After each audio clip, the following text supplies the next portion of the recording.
Good morning students, Hindi class में आप सबका स्वागत है। स्टूडेंट्स, आज हम पढ़ रहे हैं शब्द विचार। शब्द विचार में शब्दों का जो वर्गीकरण था उसके दो भेद मैं आपको पहले पढ़ा चुकी हूँ, उत्पत्ति के आधार पर और रचना के आधार पर। आज हम शब्दों के वर्गीकरण का जो तीसरा और चौथा आधार है उसे पढ़ेंगे। तीसरा आधार है व्याकरणिक प्राकार्य के आधार पर और चौथा है अर्थ के आधार पर, इसे हम प्रयोग के आधार पर भी कह सकते हैं। इनमें है विकारी शब्द और अविकारी शब्द। अब इसमें विकारी शब्द कौन से होते हैं? विकार का अर्थ ही होता है परिवर्तन, बदलाव। जो शब्द बदले जा सकते हैं, जिनमें परिवर्तन हो जाता है, जिन्हें बदला जा सके, वो कहलाते हैं हमारे विकारी शब्द। कौन कौन से हैं हमारे विकारी शब्द? हमारे विकारी शब्दों के चार भेद हैं: संज्ञा, सर्वनाम, विशेषण और क्रिया। संज्ञा हमारा विकारी शब्द है क्योंकि हम इसे बदल सकते हैं। संज्ञा का आप जानते हैं कि इसे व्यक्तिवाचक, जातिवाचक सब में बदला जा सकता है। संज्ञा से हम क्रिया भी बना लेते हैं, तो ये हमारा विकारी शब्द है। वचन, लिंग के आधार पर भी हम इसे बदल देते हैं। फिर हमारे आते हैं सर्वनाम शब्द। सर्वनाम ये भी विकारी शब्द है क्योंकि इसे भी लिंग वचन के आधार पर, काल के आधार पर हम बदल देते हैं। विशेषण शब्द हैं, वो भी बदले जाते हैं। विशेषण से हम क्रिया भी बना लेते हैं और संज्ञा भी बना लेते हैं, तो विशेषण भी हमारा विकारी शब्द है, बदला जा सकता है। फिर है हमारा क्रिया। क्रिया भी हमारा विकारी शब्द है क्योंकि इसे भी हम बदल सकते हैं। इसे हम लिंग वचन के आधार पर, काल के आधार पर बदल देते हैं। तो विकारी शब्द के हमारे चार भेद हैं: संज्ञा, सर्वनाम, विशेषण और क्रिया। इनकी विस्तृत जानकारी मैं पहले आपको शब्द पद में दे चुकी हूँ, तो बच्चों अच्छी तरह समझ में आ गए होंगे कि व्याकरणिक प्राकार्य के आधार पर हमारे दो भेद हैं, विकारी और अविकारी। विकारी है संज्ञा, सर्वनाम, विशेषण और क्रिया। इन्हें हम बदल सकते हैं, इसलिए ये विकारी है। फिर है हमारे अविकारी शब्द। अविकारी शब्दों के भी हमारे चार भेद हैं: क्रिया विशेषण, समुच्चय बोधक, संबंध बोधक, विस्मयादि बोधक। क्रिया विशेषण। क्रिया विशेषण शब्द वे होते हैं जो क्रिया की विशेषता बताते हैं और जिन्हें कभी बदला नहीं जाता। हम किसी भी लिंग, किसी भी वचन, किसी भी क्रिया के साथ इसे प्रयोग कर लें, किसी भी काल के साथ प्रयोग कर लें, ये कभी नहीं बदलता। वो है हमारा क्रिया विशेषण शब्द। मान लीजिए जैसे हम कहते हैं लड़का धीरे धीरे चलता है, लड़की धीरे धीरे चलती है, लड़कियां धीरे धीरे चलती हैं, लड़के धीरे धीरे चलते हैं। लड़के धीरे धीरे चल रहे थे, लड़के धीरे धीरे चल रहे हैं, लड़के धीरे धीरे चले गए। तो हमने लिंग भी बदला, हमने वचन भी बदला और हमने काल भी बदला, लेकिन धीरे धीरे शब्द नहीं बदला। तो धीरे धीरे है क्योंकि वो चलने की विशेषता बता रहा है, इसलिए वो क्रिया विशेषण शब्द है। तो क्रिया विशेषण शब्द जो होते हैं वो अविकारी होते हैं, जो कभी नहीं बदले जाते। फिर है समुच्चय बोधक। समुच्चय बोधक शब्द वे होते हैं जो दो शब्दों को, दो वाक्यों को जोड़ने का काम करते हैं। इन शब्दों को हम चाहे किसी भी लिंग, वचन, काल, किसी के आधार पर भी अगर रखें तो ये शब्द कभी नहीं बदलते। जैसे लड़का जा रहा है और लड़की भी जा रही है। आप हिंदी पढ़ेंगे या अंग्रेजी या अथवा, ये सारे हमारे समुच्चय बोधक शब्द हैं जो दो शब्दों को जोड़ने का या फिर उनको अंतर स्पष्ट करने का कार्य करते हैं। इनमें समानाधिकरण और व्याधिकरण दो तरह के होते हैं। जो समान वाक्यों को जोड़ने का काम करते हैं वो समानाधिकरण होते हैं। जो विपरीत वाक्यों को आपस में, जो एक दूसरे के विपरीत होते हैं, उनको जोड़ने का काम करते हैं, वो व्याधिकरण होते हैं। समानाधिकरण में और, इसलिए, अतः, और व्याधिकरण की बात करें किंतु, परंतु, अथवा, ये आ जाते हैं। फिर है हमारे संबंध बोधक शब्द। संबंध बोधक शब्द वे होते हैं जो क्रिया का, कर्ता का क्रिया से संबंध प्रकट करते हैं। क्रिया विशेषण में संबंध बोधक में बहुत कम अंतर है, इसलिए बच्चों ध्यान से समझ लीजिए। जो क्रिया विशेषण शब्द होते हैं वो क्रिया की विशेषता बताते हैं और जो संबंध बोधक शब्द होते हैं वो कर्ता से क्रिया का संबंध प्रकट करते हैं। अब अंतर, अगर हम कहते हैं चिड़िया पेड़ पर बैठी है तो ये क्रिया विशेषण है, पेड़ पर है ना, पेड़ पर। अगर हम कहते हैं चिड़िया पेड़ के ऊपर बैठी है तो वो संबंध बोधक है। इसकी सबसे बड़ी पहचान ये है कि संबंध बोधक शब्दों के आगे कारक चिन्ह लगे होते हैं। फिर आता है विस्मयादि बोधक, आश्चर्य सूचक शब्द, चाहे वो खुशी के लिए हो, दुख के लिए हो, या फिर प्रसन्नता के लिए, जो भी है, या फिर हम अगर किसी चीज़ पर आश्चर्य प्रकट करते हैं, हर्ष के लिए, शोक के लिए, घृणा के लिए, सारे शब्द हमारे विस्मयादि बोधक में आते हैं। अरे वाह, शाबाश, छी, तो ये सारे हमारे विस्मयादि बोधक शब्द हैं। आप किसी के साथ भी प्रयोग करिए, ये शब्द कभी नहीं बदलते। तो ये है हमारे अविकारी शब्द, क्रिया विशेषण, समुच्चय बोधक, संबंध बोधक, विस्मयादि बोधक। अब आते हैं हमारे अर्थ के आधार पर शब्द के भेद।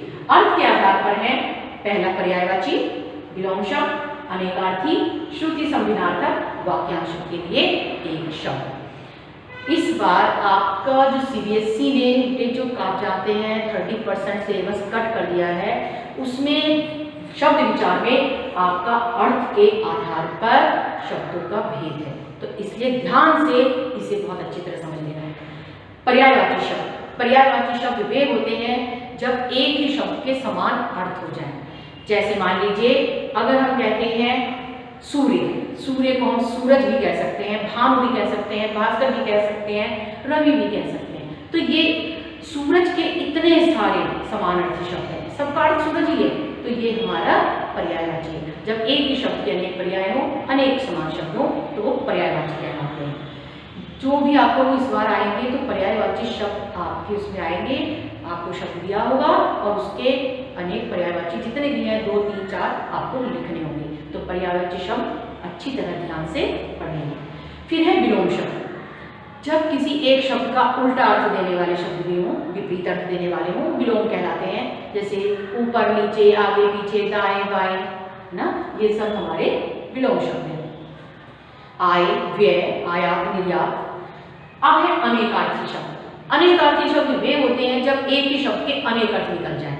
मान लीजिए जैसे कर, कर को हम टैक्स भी कहते हैं, कर जो हम टैक्स भरते हैं सरकार को, टैक्स भी कहते हैं। कर को हम हाथ भी कहते हैं और कर सूर्य की किरण को भी कहते हैं। तो कर के अनेक अर्थ हो गए। ऐसे ही हम अगर और शब्द लें, जैसे पत्र, पत्र को हम चिट्ठी भी कहते हैं, पत्र को हम पत्ता भी कहते हैं, तो पत्र भी अनेकार्थी शब्द है। तो ऐसे ही अनेक ऐसे शब्द आपको मिल जाएंगे जिसके हम देखते हैं बहुत सारे अनेक अर्थ मिल जाए। तो जिनके एक ही शब्द के अनेक अर्थ हों वो कहलाते हैं हमारे अनेकार्थी। अब आ जाता है श्रुति समभिन्नार्थक, जो सुनने में तो समान होते हैं।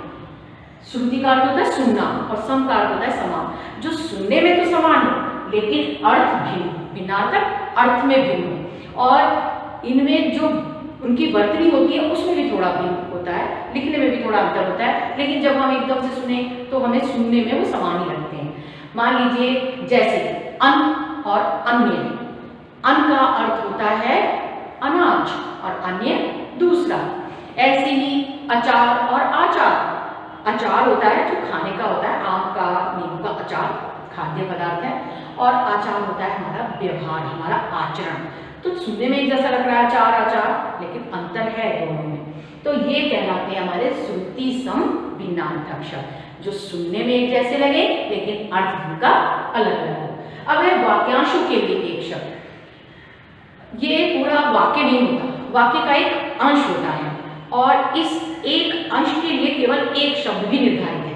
हम ये कहते हैं ईश्वर को मानने वाला, ईश्वर में विश्वास रखने वाला। हम इतना ना लिख के हम सीधा एक कह दें आस्तिक, तो आस्तिक का अर्थ ही है ईश्वर में विश्वास करने वाला। तो जब एक वाक्यांश के लिए एक शब्द का प्रयोग होता है तो वो भी हमारा अर्थ के आधार पर भेद में आता है। आस्तिक, नास्तिक, जो ईश्वर में विश्वास ना रखता हो नास्तिक। ऐसे ही और हम देखते हैं बहुत सारे हमें शब्द मिल जाएंगे। कृतज्ञ, जो दूसरे के किए हुए उपकार को मानता हो, कृतज्ञ, जो किए हुए उपकार को ना मानता हो। तो ये है हमारे वाक्यांशों के लिए एक शब्द। तो बच्चों अच्छी तरह समझ में आ गए होंगे। आज हमने पहली वीडियो में हमने दो पढ़े थे शब्दों का वर्गीकरण। पहला था उत्पत्ति के आधार पर, दूसरा रचना के आधार पर। आज हमने पढ़ा व्याकरणिक प्राक्रिया के आधार पर, अर्थ के आधार पर। व्याकरणिक रूप से हमने इन्हें दो भागों में बांटा, विकारी और अविकारी। विकारी। और विकारी को भी 4 भागों में बांटा गया है, वो है संज्ञा, सर्वनाम, विशेषण और क्रिया। विकारी के अंतर्गत ये शब्द आते हैं। अविकारी के अंदर भी ये 4 शब्द आते हैं, क्रिया विशेषण, समुच्चय बोधक, संबंध बोधक, विस्मयादि बोधक। फिर है अर्थ के आधार पर, अर्थ के आधार पर पर्यायवाची, समान अर्थ वाले, विलोम शब्द, उल्टा अर्थ देने वाले, अनेकार्थी जब एक ही शब्द के बहुत सारे अर्थ हो, अलग अलग अर्थ, अनेक, श्रुति संबंधी सुनने में एक जैसे हो, अर्थ अलग हो। वाक्यांशों के लिए शब्द, जब किसी एक वाक्य के अंश के लिए केवल एक शब्द का प्रयोग किया जाए तो वो कहलाते हैं हमारे वाक्यांशों के लिए एक शब्द। तो स्टूडेंट्स, मैं आशा करती हूँ आज शब्दों का वर्गीकरण आपको समझ में आ गया होगा। ये था हमारा पाठ शब्द विचार, जो इस बार हमारे 9th के पाठ्यक्रम में शामिल हो गया है। तो अच्छी तरह से समझ लीजिए, शब्द और पद अलग है और शब्द विचार अलग है। शब्द विचार में आपको दे दिया जाएगा कि मान लीजिए तत्सम है, इसका तद्भव बताइए, तद्भव का तत्सम बताइए, या फिर ये देश आ जाएगा विदेशी है, या फिर रूढ़ है, यौगिक है, योग रूढ़ है, इस तरह के क्वेश्चन आएंगे। लेकिन इसमें भी आपके लिए इस बार बहुत अच्छा कर दिया गया है, क्योंकि लॉकडाउन चल रहा है तो आपके लिए सीबीएसई ने बहुत कुछ सोच लिया है। तो इस बार अर्थ के आधार पर उन्होंने शब्दों के भेद रखे हैं। तो अर्थ के आधार पर शब्दों के भेदों की अच्छी तरह से प्रैक्टिस करिए, बार बार अभ्यास करते रहिए। पर्यायवाची का, विलोम का, अनेकार्थी, श्रुति सब, भिन्नार्थक, वाक्यांशों के लिए एक शब्द का। और ऐसा नहीं है कि इनको हमें ध्यान नहीं देना है, ध्यान इन्हें भी रखना है, हो सकता आ जाए व्याकरण पाठ, क्योंकि अभी तक तो यही कहा गया है कि अर्थ के आधार पर है, लेकिन ये सब आपके सिलेबस में है। शब्द विचार, और शब्द विचार में शब्द की परिभाषा, साथ में शब्दों का 4 आधार पर वर्गीकरण, उत्पत्ति के आधार पर, रचना के आधार पर, व्याकरण के आधार पर और अर्थ के आधार पर। और इन सब के उपभेद भी आपको याद करने हैं कि इनमें क्या क्या होता है। तो आशा करती हूँ स्टूडेंट्स आपको आज शब्द विचार अच्छी तरह से समझ में आ गया होगा। इसकी घर में प्रैक्टिस करते रहिए, और जो चीज़ समझ में नहीं आती है, बच्चों मैं हमेशा कहती हूँ आप मैसेज करके या फिर कॉल करके पूछिए लीजिए। लेकिन अगर आप रिस्पॉन्स ही नहीं देंगे तो कैसे समझ में आएगा कि आपको समझ में आया है या नहीं। और साथ साथ अपना नोटबुक में भी वर्क कंप्लीट करते रहिए। घर में स्वस्थ रहिए, सुरक्षित रहिए और साथ साथ पढ़ाई भी करते रहिए। Thank you.